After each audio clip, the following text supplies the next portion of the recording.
Are you a coffee lover who's expecting? If so, you might be wondering if your daily cup of joe is safe for your baby. If you're nodding your head, then you're not alone. Expecting mothers worldwide face this caffeine conundrum every morning. It's a battle between the irresistible aroma of freshly brewed coffee and the concern for your little one's well-being. Being pregnant doesn't mean you have to give up everything you love, but it does mean making some adjustments, and one of those might just involve your coffee consumption. But why?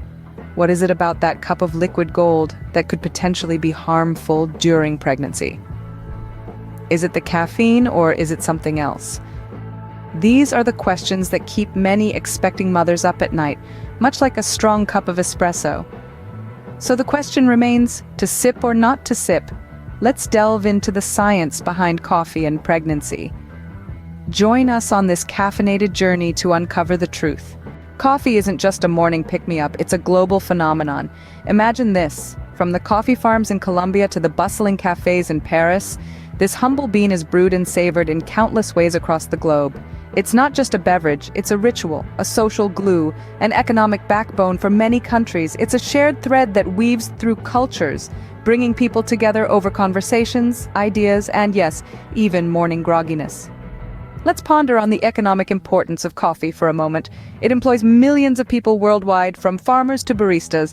It's the second most traded commodity, only behind oil. Imagine that. Our love for this dark brew is influencing the global economy in a big way. Indeed, coffee has a strong grip on our world. But what is it about this drink that could potentially affect your pregnancy? To understand coffee's impact on pregnancy, we need to look at what's in your cup. At the heart of every steaming mug of coffee is caffeine, a natural stimulant that keeps us alert and focused. It works by blocking adenosine, a neurotransmitter that makes us feel tired. But here's the kicker. Caffeine doesn't just stay in our system, it also crosses the placenta into the baby's bloodstream. Now the baby's tiny body is still developing and isn't as efficient at processing caffeine. So it stays there much longer, potentially affecting their sleep and development, and that's where the concerns come in. But caffeine isn't the only ingredient in your cup. There are also antioxidants and essential nutrients like riboflavin, pantothenic acid, and niacin. However, while these elements are beneficial, they don't negate the potential risks posed by caffeine during pregnancy. Now that we've dissected a cup of coffee, let's see how these components interact with pregnancy. But before that, we'd love to hear from you. If you're finding this video informative and helpful, don't forget to give it a thumbs up. Also, we encourage you to subscribe to our channel for more insightful content like this. Pregnancy is a time of joy, anticipation, and quite a few do's and don'ts. But let's talk about one don't that might be a little hard to swallow for the coffee lovers out there. Caffeine, the pick-me-up in your morning cup of joe, can potentially pose risks during pregnancy. This is because it crosses the placenta into the baby's bloodstream, and your little one's tiny body isn't equipped to metabolize it as efficiently as an adult's. Scientific studies have linked high caffeine intake during pregnancy to an increased risk of miscarriage, premature birth, low birth weight, and developmental delays. In fact, a study published in the American Journal of Obstetrics and Gynecology found that women who consumed more than 200 milligrams of caffeine per day were twice as likely to miscarry as those who didn't consume any caffeine. As for the question of when in pregnancy you should cut back on caffeine, most research suggests that the critical period is the first trimester when major organ development occurs. However, it's worth considering that caffeine sensitivity may increase as pregnancy progresses, so it's a good idea to keep caffeine intake to a minimum throughout. Now, I know what you're thinking, but what about my morning ritual, my midday pick-me-up? Well, the good news is that a moderate amount of caffeine, about 200 milligrams per day, is generally considered safe during pregnancy. That's roughly the amount in a 12-ounce cup of coffee.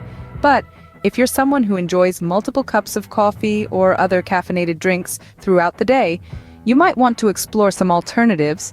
And yes, we have some suggestions for you. The risks are clear, but what if you can't imagine a morning without coffee? Don't worry, we have some alternatives. If you're a coffee lover, giving it up can be tough, but there are alternatives that can help you curb the craving. Now let's dive into some of these alternatives. One option is to switch to decaffeinated coffee. It has the same rich aroma and taste you love, but without the caffeine. If you're not a fan of decaf, how about herbal tea? There's a wide variety to choose from, and they're naturally caffeine-free. You can also try fruit-infused water.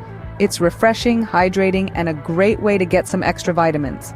Now, it's not just about finding alternatives, but also about reducing your caffeine intake gradually. If you're used to drinking 3 cups of coffee a day, try cutting back to 2, then 1, and so on. Remember, it's all about balance. You don't have to give up caffeine entirely, but moderation is key during pregnancy. By trying these alternatives, you can keep your energy levels up without risking your baby's health. We've learned a lot about coffee, caffeine, and pregnancy today. Let's sum it up, shall we? Coffee, adored and consumed globally, is more than just a wake-up call. It's a complex blend of components, caffeine being the one we're most concerned about. It's not that caffeine is inherently bad, it's the question of how much is too much during pregnancy. The predicament is real. While there are studies suggesting potential risks, they mostly point towards high caffeine intake. Moderate consumption, on the other hand, hasn't shown any significant negative impact. Alternatives, yes, they exist. Herbal teas, decaf, or even a morning walk can replace that coffee routine. But here's the crucial bit. Every pregnancy is unique, just like every woman. What works for one may not work for another. So weigh the pros and cons, listen to your body, and most importantly, consult your healthcare provider before making any dietary changes. Remember, every pregnancy is unique. It's always best to consult with your healthcare provider before making any dietary changes. That's all for today's deep dive into the world of coffee and pregnancy.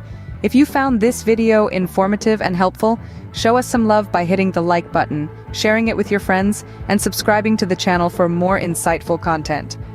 Don't forget to comment below with your thoughts, and remember, your health and your baby's health come first.